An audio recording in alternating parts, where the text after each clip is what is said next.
Hello, guys. Welcome back. I'm going to try and do this all in one take. Please do not turn off when I say something you don't like. I'll try and keep this as condensed as possible, but I have some things to say on the issue to do with some of the riots. I was about to say London riots. It's not quite London riots, but I have a lot of things to say, or a decent amount of things to say. I have a lot of points to get across. If you can see, we have some stuff to comb over. So, it would be for a full scope of the issue, I think it would be best to listen to the whole video. As far as from my perspective, I believe, tell me if I'm wrong, but I believe I'm a pretty balanced person in general, and I can see when wrong has been done. I think self awareness is one of my key traits, so hopefully I'll be able to tackle some of these things with a level of self awareness.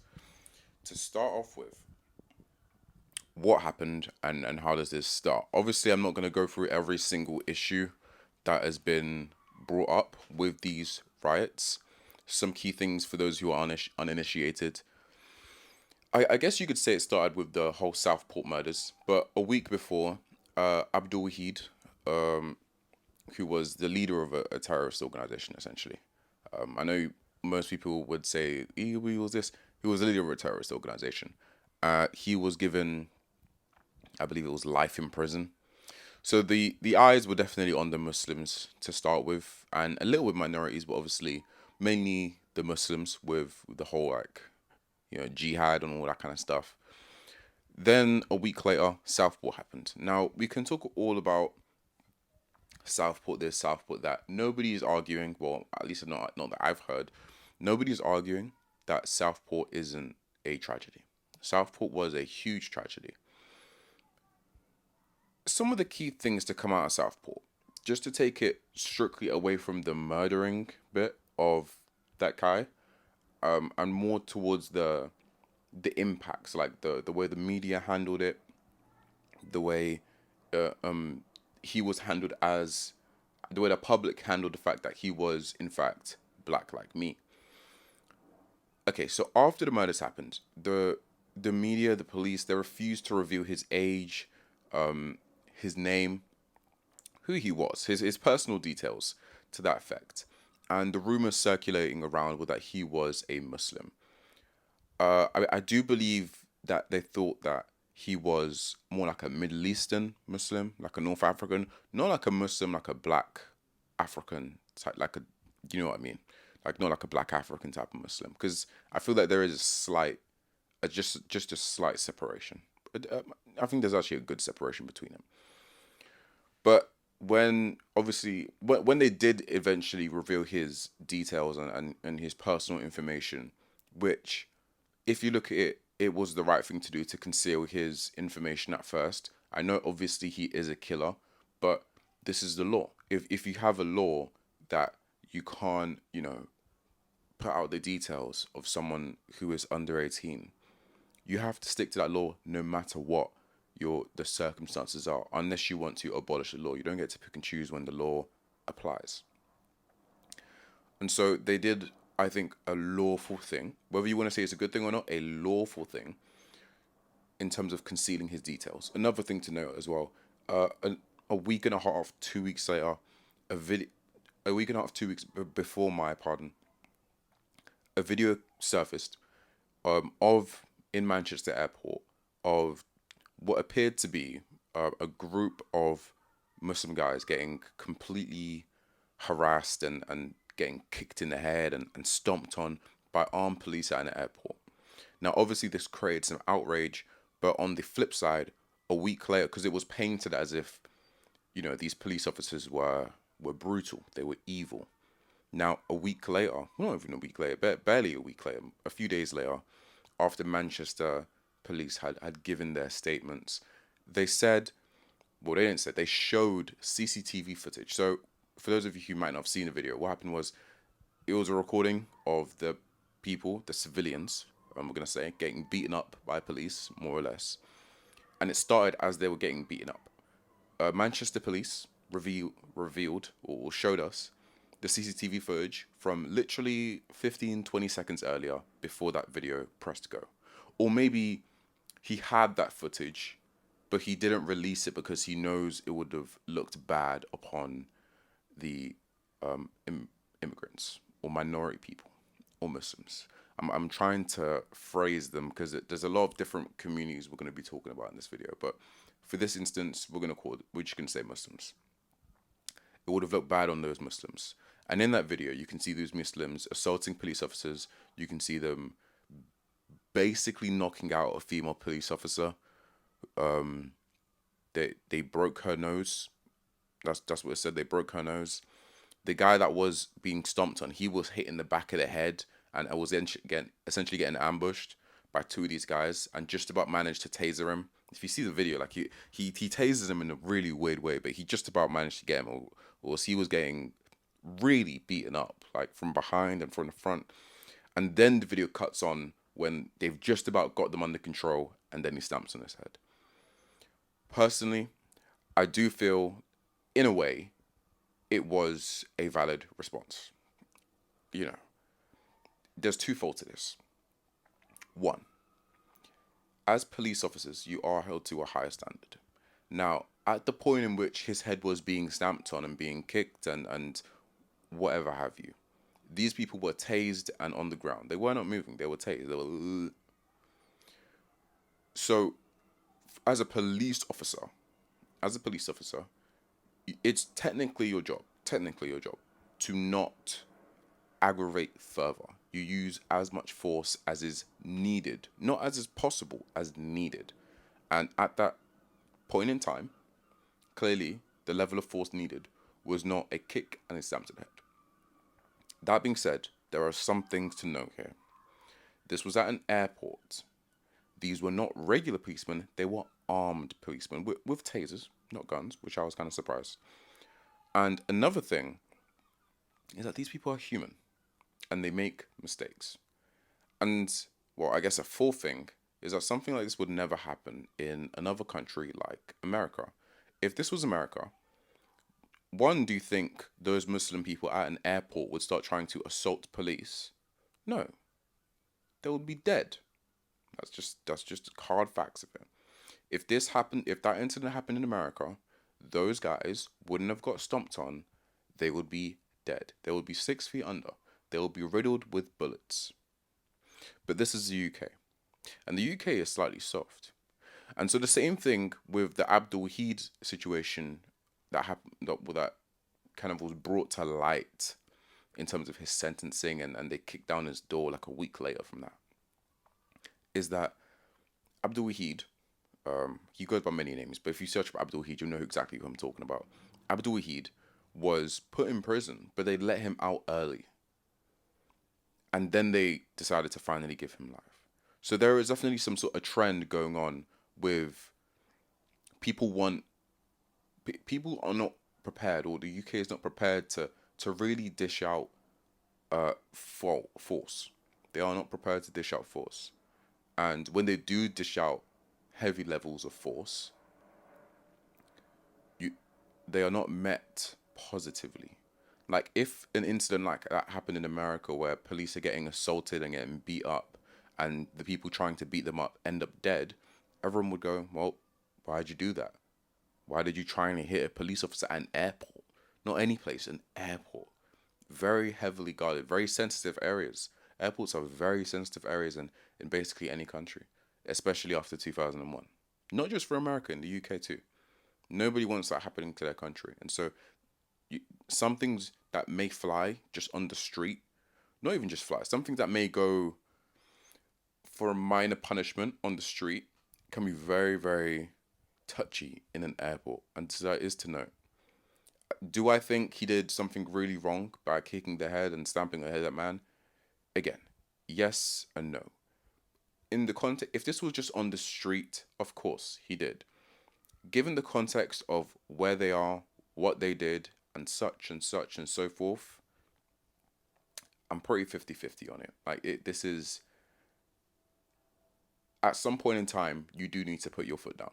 You do need to put your foot down, and you need to say some things are unacceptable.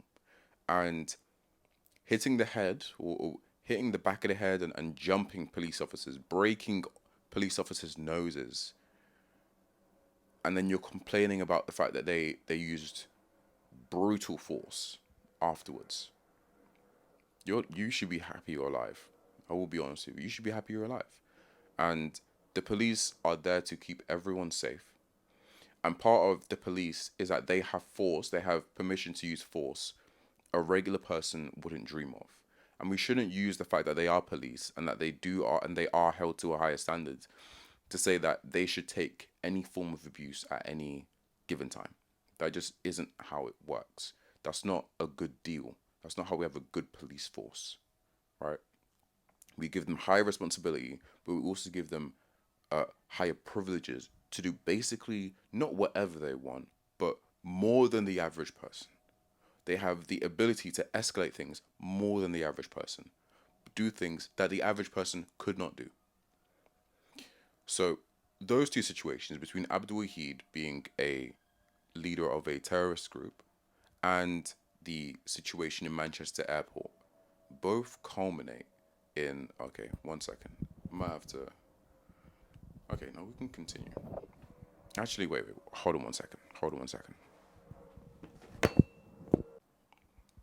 And so both of those situations, between Abdul Wahid and between the incident at Manchester Airport, you can definitely see as far as media coverage goes around the UK. Obviously, there might be smaller incidents in towns and cities, and couple this with the greater conversation about immigration, in which we're gonna touch on a little bit later. You can definitely see there is a growing angst towards not just the Muslim community, but all different types of communities. You know, this isn't a Muslim specific issue, but the Muslims have been picked out for a couple of reasons, which I will talk about in a little bit.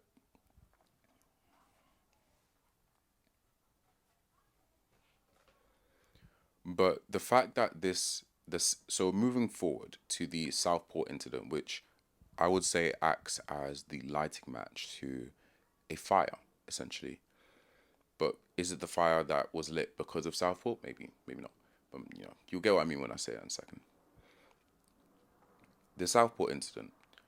Upon this happening, and they even when they did release his information, before they released his information, the police and the media have all said that this is a man that was like born in Cardiff. He was a teenager, and he's fully British. And they didn't disclose his religion. Now, to this day, I'm not even sure if we know his religion. I'm not even sure. I don't think they've put that out to the public yet. A couple of things to say. As far as the rumors going that this man was not British, we need to clarify what people meant by British. I am British. I was born in this country. By my accent, you can tell I am British. I interact with these people every day. I've lived in the heart of London for my whole life. I am British by every sense of the word. But ethnically, I'm Nigerian. And the same way, well, not actually the same way, because I'm not going to make that argument, because I think that argument is slightly dishonest. I'll say this. I am British, but I'm not the same British as Joe Schmo, who had been living in Crewe for the last 150 years. Grandfather could tell you about World War One. Great great great grandfather could tell you about World War One. You know, I'm not that type of British. I'm definitely British. I'm not that type of British. So there is a point to be made that although this is my country, it's my country in the sense of it's an adopted country. It's not I'm the son. I'm the direct son in terms of this country. And we do need to start making those distinctions. Because when you start saying things like the people that came here, second generation immigrants, third generation, first generation, are truly British, it's dishonest. It's dishonest. You're not truly British. You're truly from whatever ethnicity you came from. I am British. I'm not saying you aren't British at all. You are definitely British. You have your citizenship. You speak the language. You've been growing up here. You're British. But you are not British in the same way that Joey was British or that Tracy is British. That just isn't the way it works. Now, the other end of that, because that's what the left would say. The left would say that anyone that basically steps foot on British soil is British. But the right would say, actually, let me not even start say the right would say, people who are arguing for or are most British people, most British people outside of London, white British people. I'm not British. In fact, that's a lie. They'll say I am British, but only when it counts. The other month, or the other couple months ago, we had the Euros. Now, Saka was scoring in the Euros. He was scoring good goals, penalties, helping us. Wow, cultural diversity is amazing. In 2021, Saka, Rashford, and Sancho all missed penalties in the Euros finals. We are niggers. We are fucking blackies. That's what we were called. In pubs, they assaulted black people. They told us to get out of their country. Go back to jollof rice. That is what they mean when they say we aren't British. When push comes to shove, we aren't British. We're British when you like us. When we're not, we're dirty, stinking Africans who came to your country and took your jobs. That's that's the message. That's the message. And so when they said, is this guy British? Is this kid British? The media knew exactly what they meant. The police knew exactly what they meant. And they lied.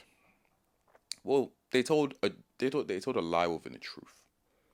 They didn't say this man is from Rwanda.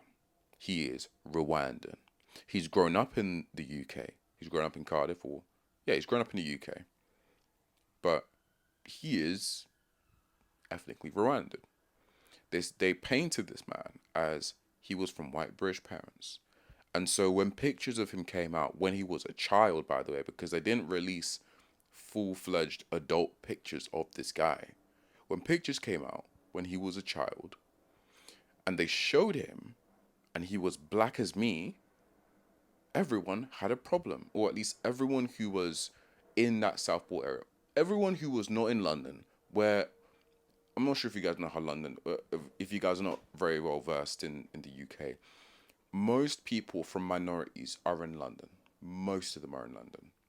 If you have a city like Middlesbrough or Hertford or whatever these small towns and cities are, they're all still mostly white. Very much mostly white. And that plays a massive factor into what's going on right now. But if you go to London, you'll see all sorts. You see Asians, you see Eastern Europeans, you see this, you see that. Obviously, they exist outside of London and in different parts of the UK. But London is the densest place of different multicultural diversity. You can go and find basically anything in London. Basically anything. London is international zone as far as culture is concerned, or race is concerned in the UK. So when they released those pictures, clearly there was a problem. Let's get into the next one. We're going to talk about the Muslims for a second. Now, from what I have put my position on certain things in Islam, you may think I am kind of happy that some things against Islam are being brought up. I'm not. Muslims don't actually deserve the hate that they're getting. Now, they don't deserve the hate because they aren't what people are saying they are, in the sense that Muslims aren't these otherworldly people. Even as far as the guy in Southport, even if I were to grant you he is Muslim, unless he was killing those kids, shouting Allahu Akbar, do not attribute this to Islam. That's just not the way it goes. You don't get to say that just because someone is Muslim, everything they do means that they are the perfect embodiment of Islam. That's just not how it goes. Obviously, if you have terrorist organizations, obviously, if you have things which are clearly fueled by Islam, but even the things in Southport, for the most part, I'm sure you might find some, but I'm sure most Muslims would condemn and say that is horrible. That is completely horrible.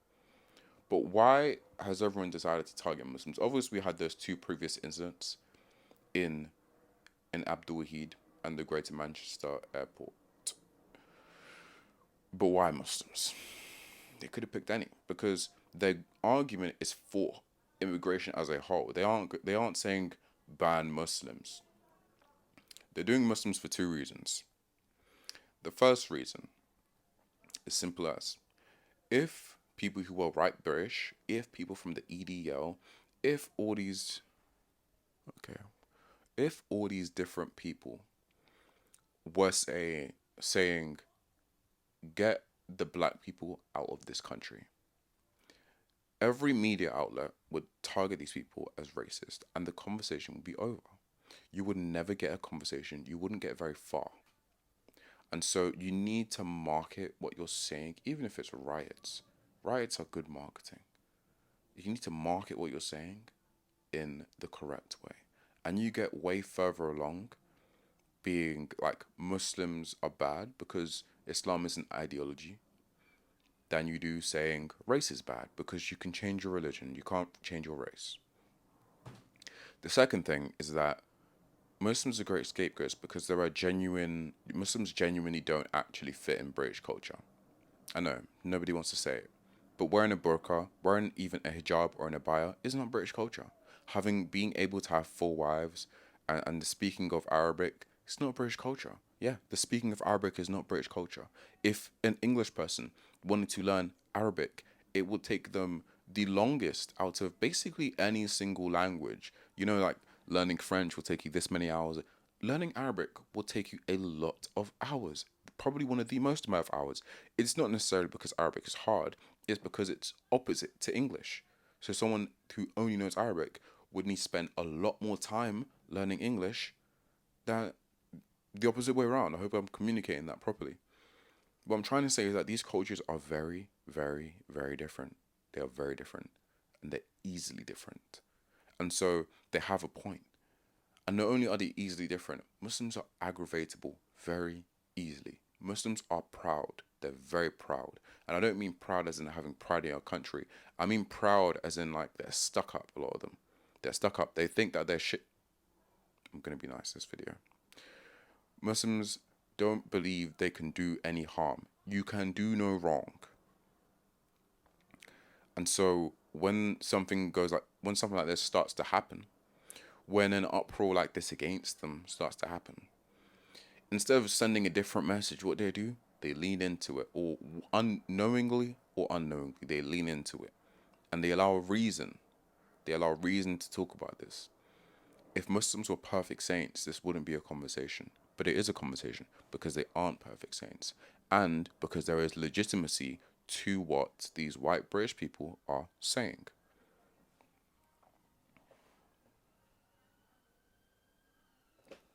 Okay. And what is it the white British people are saying? You know what? They don't even have a clear point. That's how bad it is. The Muslims are so scapegoatable because they are so easily offended, because they are so quick to use violence, right? That they are so easily usable as a scapegoat for all minorities. And I say this as someone who doesn't want Muslims to look bad.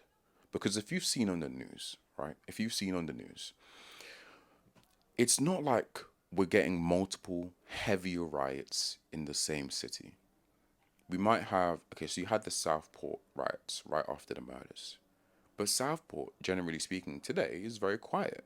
But now you have one in Birmingham, and then you have one in Leeds, and then there's one in Middlesbrough, and then there's one. Do you get what I'm saying? It's almost like every city's watching it on the news and going, I want a piece of that, and then starting up the next day. And so if the Muslims were just a little bit more passive or peaceful or quiet, this wouldn't be a conversation. Oh my god. Hope I haven't lost my train of thought. But the point I'm trying to get at is that Muslims are not good at this stuff. And I want them to be good at this stuff because things like yesterday were in Birmingham, if I'm correct. Muslims started going round with knives, guns, blaring their cars around roundabouts. Really foolish behavior, to keep it frank. Waving the Free Palestine flags, which at this point, saying Free Palestine for Muslims is essentially like a call to jihad, which is ironic because what the white British people are doing against the Muslims, although I do think it's oppressive and wrong, I also acknowledge it's essentially the English form of jihad, which is kind of a little bit funny. I'm not gonna laugh, but it is a little bit funny because the Muslims don't like it and they're not happy with it. And it's the same thing Muslims would do to other cultures and other types of people. But moving on swiftly, they're using the Muslims. The media is using the Muslims. The white British people are using everyone who wants this to go ahead. Everyone who wants more of this chaos. Everyone who is against this multicultural diversity stuff, says that it's all left woke propaganda. They are using Muslims to blanket all minorities. I am neither Middle Eastern, North African, or Muslim. Yeah, I am grouped in with them. It just is. It just is the way it is, or the way it's been going. And so, I personally would like for the Muslims to have a great representation and showing for themselves, if nothing else, because it would mean everything looks better on me. You notice how they aren't actually going for like they aren't saying that Polish people are the problem, but they are definitely singling out Muslims, and they have the right idea in terms of the reasons, some of the reasons. So yeah, I was going into some of the reasons. Being treated slightly differently in the justice system, getting special treatment politically. White British people have had enough. So Sadiq Khan, Rishi Sunak, you know, there are countless cases of the people who commit crimes being of different ethnic race disproportionately than white British people. Then you have the whole, if I go to my doctor, he is Asian. If I go to get some sort of just regular receptionist role, they're black. You know, go to try and get jobs as a truck driver, they're Eastern European. And it's created the narrative that your jobs are being stolen by immigrants. Now, tell me I'm wrong. Tell me I'm wrong. But in a way, I understand why white British people are angry. I understand. I understand why you would want your country back. Because you should get it back. I am for the idea of white British people claiming their country back. We're going to use that term loosely, but claiming their country back. But you have to understand what your country is made up as right now. The UK, the UK is heavily dependent on other races to do certain jobs. When Brexit started to really kick in and people were denied access to the UK, lorry drivers, HGV drivers, people who, are very crucial in the transportation industry for goods and services, or for goods, to be honest, actually, not services. They were not allowed in the country. And so there was a massive shortage of drivers. And inflation skyrocketed because the supply chains were cut down to the bone. Clearly, that should tell people that maybe these people were good for something. And I'm not saying that minorities are faultless. What I would say is that everyone and everything, generally speaking, has their pros and cons. But you can't look at it as either or. And just because the left is saying, because I will say the left, just because the left is saying that, oh, blacks, Asians, they're the greatest thing since sliced bread, doesn't make it true. And it doesn't mean that you have to lie and say that they're the worst thing on the planet, because they aren't. There is a middle ground to be had. Yes, I am black. Yes, I do acknowledge that we commit a disproportionate amount of crimes. Yes, I understand that there is a lot of reasons behind that, but the statistics are the statistics. You can't argue with the raw numbers. We do commit certain crimes. Does that mean that black people offer nothing? No, of course not. It just means that in a certain area, we are not the best. And we are not the greatest asset to the UK. So for this section, I would say that the white people have a point. However, them having a point doesn't make them fascists. And you might be wondering where I got that from. For those of you who aren't politically in the know, they have been calling the people who are rioting right wing, far right, far right.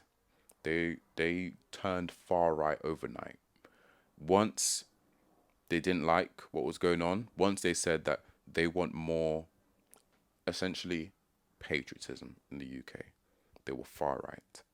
Now, the same way that the people who were rioting said immigrant, no, the same way people who are rioting said Muslims rather than any specific ideology like black, Polish, Eastern Europeans, because that will be racist, is the same way that the people in the media have gone, you are far right, instead of calling them fascists.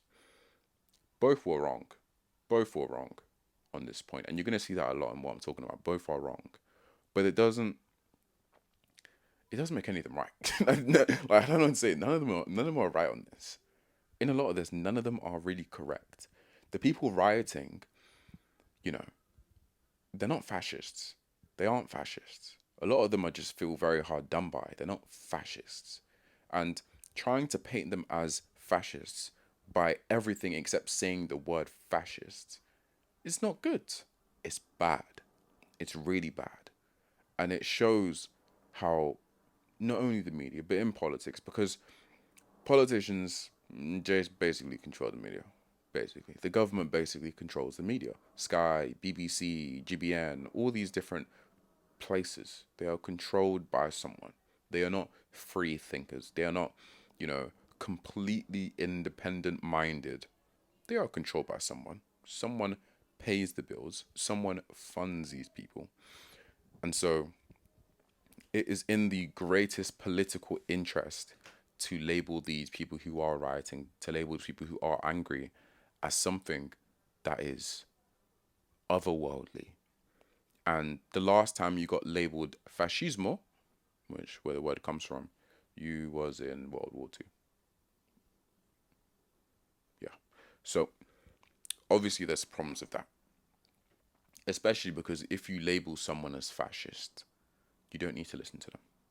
The same way that if you have a white person saying things about, let's just say black people, right? And then the black person says, "Oh, you're just a racist." That's such a cheap way to discount the points they're making. The same way in this situation. And although, like I've said before, the points being communicated by the white side, I'm going to call them the white side, is poorly communicated, it still doesn't change the fact that they do have points to communicate, and some of those points actually have some ground to it. Some don't. Some don't make any sense.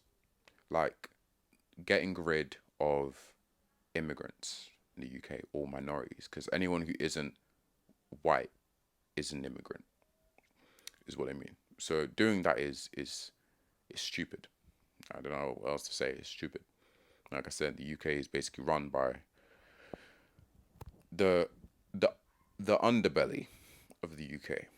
The real body of the UK will take a massive hit to its stomach, big liver shot, by by deporting all of these immigrants. And some of them, where are you gonna go? You can't put me in Nigeria. I haven't seen my Nigerian passport in years. When I show people my passport, I'm British. There is nothing legally to say that I'm not British, and that's the same for a lot of minorities in this country.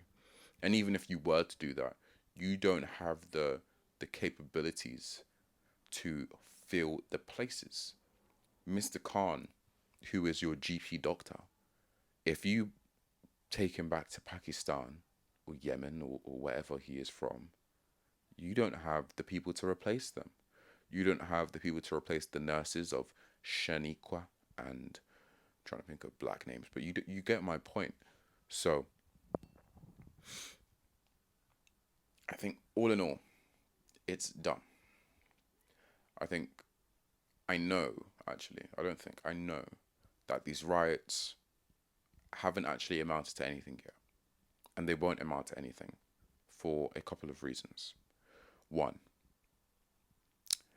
Okay, we're gonna talk battle strategies. I'm gonna put on my white face on for a second. If I was in the white camp, how would I help you? Simple. First thing, you need to do this in London. You need to riot in London. There are some tricky obstacles to do that. But if you can't riot in London, your riots don't mean shit. That's just the facts.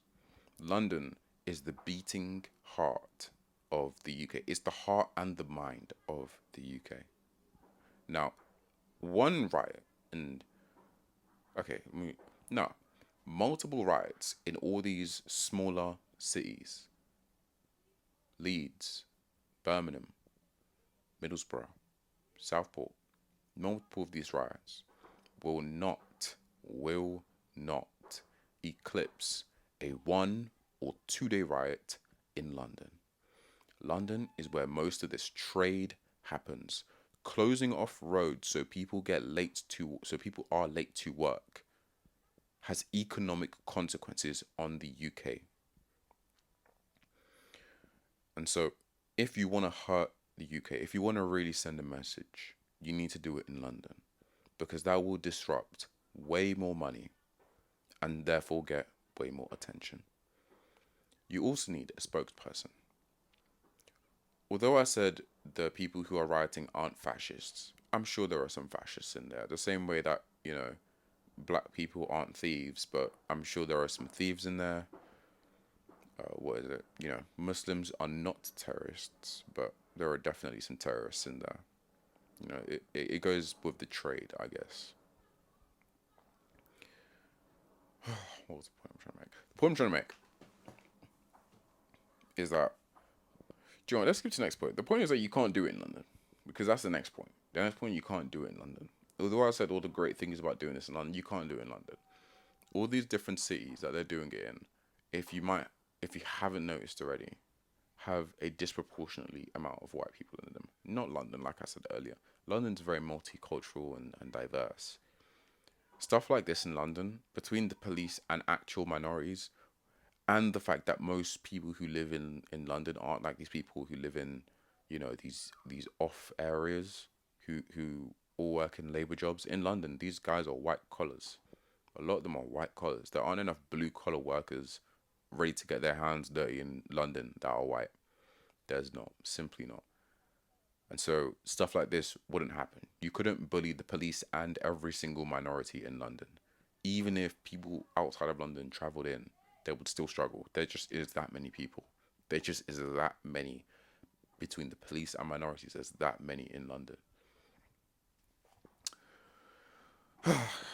So you need someone to speak for you, is the next one. You need someone to speak for you. I'm talking to the white people still. Although you've created some buzz, the reason the media can get away with calling you a fascist is because there's no one to stick up for what points you have. And the people who are being talked to, very respectfully, you don't have the eloquence for this. You don't have the knowledge for this. You don't have the ability to articulate properly your point. And so it's getting, to coin a phrase, lost in the sauce. It just looks like you're hooligans. You need someone to speak for you. You need someone with actual demands. The reason that Rosa Parks incident in America happened, the reason that incident worked so well for blacks is twofold. One, because when they stopped using the buses, they hurt them financially. And not only that, they started using their own taxi system, which helped them, the black community, financially. Then, when push came to shove, they had Martin Luther King able to speak for them, someone who had clear points and was eloquent and had the ability to make permanent change. Without a spokesperson, you cannot make permanent change. BLM, for example. What change did BLM bring today? None. There is no new legislation. There is no new law. There is nothing. There is just, it happened. And when another black person gets killed, you might march again. You might protest again. You might riot again.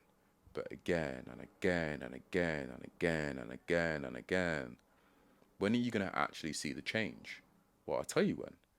when you have someone with clear demands, with a clear vision on how to get that change, and you don't have that, white people.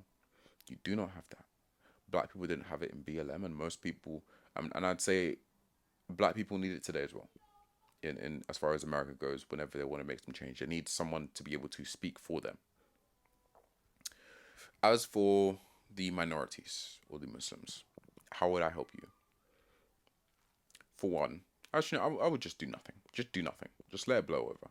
The the white people, EDL, far right, whatever you want to call them, very disorganized.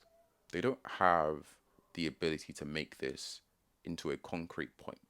And so, what you need to do is stop incriminating yourselves and us in the process. Stop being so bullish and proud. It doesn't help your case in any way, shape, or form. It does not help. It only hurts you. It only allows people to bring up cases in which you are violent. It only allows people to bring up cases in which you are treated differently due to uh, due to the fact that nobody wants to be seen as a terrorist. Nobody wants to be seen as an Islamophobe calling you a terrorist, or to be seen as racist because you are black. Do nothing. Do nothing is your best bet. If you do nothing, you will make someone look stupid. The best answer to a foolish person is to let them talk. Let them talk. They will talk themselves into the ground. That is how you defeat someone who is dumb.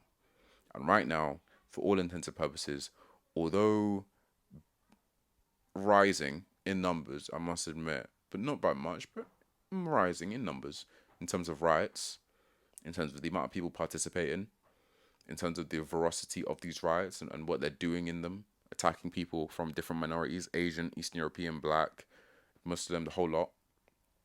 Although this is slightly rising, it will never get that high for some of the reasons I've stated earlier, and because they genuinely okay, and because they genuinely aren't that smart in terms of as a collective. As a collective, they aren't displaying unity and intelligence. Some people in there may be smart. Some people there might be trying to protest for good, but they're not doing it the right way. So let them keep doing it. Don't do anything. I swear, don't do anything. Don't go to Birmingham or Leeds, with guns and knives, trying to think you guys are the toughest kids on the block. You aren't. You really aren't. Somebody needs to tell these people you aren't the toughest kids on the block, and that's okay. It's okay not to be the strongest physically. Intellectually, you can be stronger by doing nothing.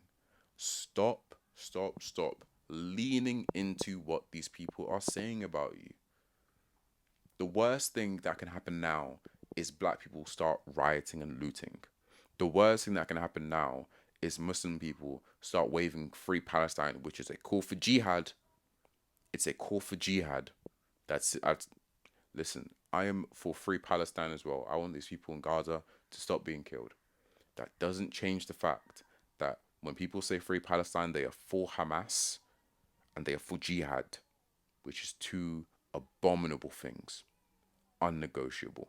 And so, yeah, waving Free Palestine doesn't actually mean Free Palestine. Big shock. Stop it. Stop it. Stop using Palestine to promote your dumb politics, stupid politics, and stop being reckless idiots doing stunts to try and prove that you aren't, to prove that you are tough. Just do nothing. My personal thoughts as someone who is an immigrant, technically, as I stated earlier, although I'm British, I will never truly be as British as Joe Smo. I don't feel very attacked by this. One, because I know I'm not a problem. I know I'm not a problem. I know these will blow over. These circle round quite a lot. The UK has very mixed feelings on immigration because they should. They have a country that, for the longest period of time, owned and controlled many countries. And because we're in a developed first world now, and which that is evil, they've pulled back of these, and these countries have become crippled. And so people are flooding here with boats saying, well, you put us in this situation, you're meant to be the UK that helps us. And so they're in a bit of a sticky situation. Bit of a sticky situation. Couple that with the fact that there are so many people already here who the UK relies upon from different countries and nationalities and ideologies, even the Muslims, the country does require some level of, not require, but there are a lot of Muslims bring a lot of good to this country in terms of the professions they bring and the culture they bring to this country. It's good. It's good. So, the UK is in a very sticky situation with that. They can't exactly completely shut off their borders because there are it's just difficult. It's very difficult. If it were me, I would take this. You can't just start exporting people right now. You can't just start deporting them. But if you were to say you want to tighten up your borders, like I'd say, I don't know how tight America's borders are to like straight immigrants, but because nobody really goes that side of the sea, do they? No, nobody's crossing that ocean on a boat. That's a long journey just to be making on a small dinghy boat that could crash. Probably not, but from like an Africa or like a Middle East. But I would support tighter, control over who you allow in this country in terms of, more thorough background checks and such and so forth. Another thing would come to mind, however, is that a lot of these people that are fleeing from these countries, they don't have, you know, a lot of extensive history on them. They come from countries in which they're selling goats. There isn't exactly, a MacBook with all of their data on who they are, fingerprints, if they've been in any criminal charges. A lot of these people, their country is like word of mouth type thing more than anything. It's write it on a piece of paper. And if they're from a Walton country, that piece of paper has been burned. So it's difficult. It's a complex situation. It's not made any better by the riots. I would say that the Southport murders have been, I don't even want to say it, but overshadowed a little bit by the riots. I think nobody really is talking about Southport as much as they should be because of these riots, because of the outrage. The immigration issue is a real issue and needs to be tackled in the proper way, not with racism, not with ignorance of the negatives that blacks, that Asians, that Eastern Europeans, that Muslims bring to the country. There are negatives that all these types of groups bring, and some others I might not have mentioned. And with that, and with acknowledging the negatives, you can start to make decisions. You don't get to make decisions by burying your head in the sand. You don't get to make decisions by saying that, black people are the perfect thing since sliced bread, like I said earlier. But if you do decide that you want to make a decision and you want to make an informed decision, this situation in terms of the immigration discussion, although I don't think it is curable, because it just isn't. It just isn't. People are too morally flimsy to handle a cure for this immigration crisis in the UK. They wouldn't do it. I would say it is able to become it is able to be put in a better state than it is now. It is able to be put in a better state where you go, it's not great, but it's nothing to riot over. Is that making sense? I think that makes sense. I think that is a solid conclusion. This is my complete thoughts. Well, most of my complete thoughts. I could talk about this for like an hour more on all of the different groups and ideologies on this, because I think it's very fascinating. I've never really been too much of a politics person growing. Well, I've been like relatively into politics, but I've never been like you know, but for some reason, as you get older, these politics, it gets way more interesting. So I would say that I would like to round off by reiterating again, the people that are rioting aren't fascists. The Muslims don't deserve any of this hate. They are real, normal people. Most of them are normal people. Even the Abdul Wahids. I don't care what it says in the Quran. In practice, even if you were to say that the Quran promotes terrorism, right? In practice, Muslims are very peaceful, kind, loving people, and they don't deserve this hate. They don't deserve the hate. And so, you know, also framing like the Eastern Europeans or the blacks, like they've done something wrong when a lot of them, obviously there are some 619 Nigerians, there are some shady, what's it called? There are some shady Eastern Europeans, shady Polish people. By and large, most people just want to do the right thing and what is best for their families. And the UK has made a policy over the past 20 years that they essentially would help anyone willing to come over if they manage to help the economy in effect. And I think that has been the case for the most part. And so I do think it is wrong to turn your backs on these people.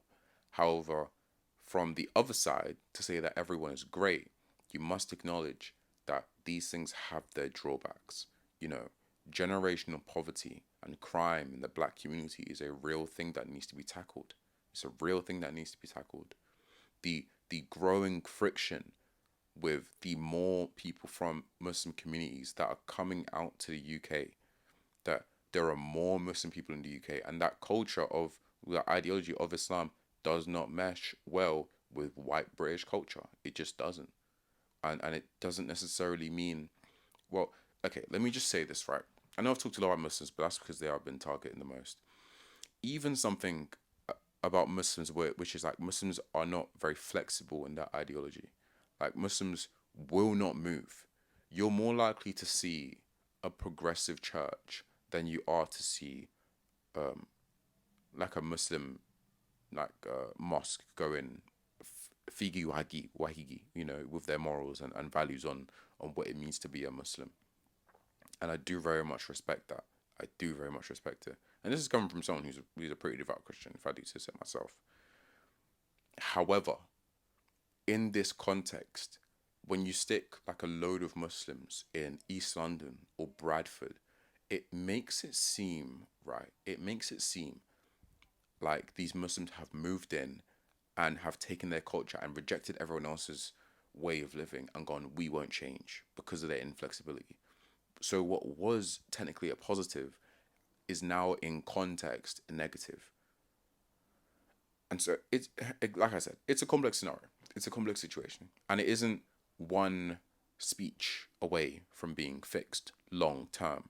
It's one, well, let me even say that. Let me not jinx it. But point I'm trying to make is that maybe, maybe for now, the best thing to do is to actually work with everyone, with everyone, and to stop looking at each other as enemies. I don't look at the people rioting as enemies because they say that black people shouldn't be in the country. I don't. I don't look at the people that say that black people are great as the saviors because they're 100% for. I see the evil in them as well. And so if you can work with people on any neutral level, on a real level, you manage to actually make some progress instead of dancing around in circles, stopping to riot for a bit, and then dancing around. I think the main problem is that a lot of people wait for the problem to escalate so far before they try and act. And by that time, they're too preoccupied with the problem. This immigration issue has been going on for a long time. The issues with minorities in terms of me as a black person not being happy about some of the things that have been going on in the black community has been going on. Let me lower the brightness.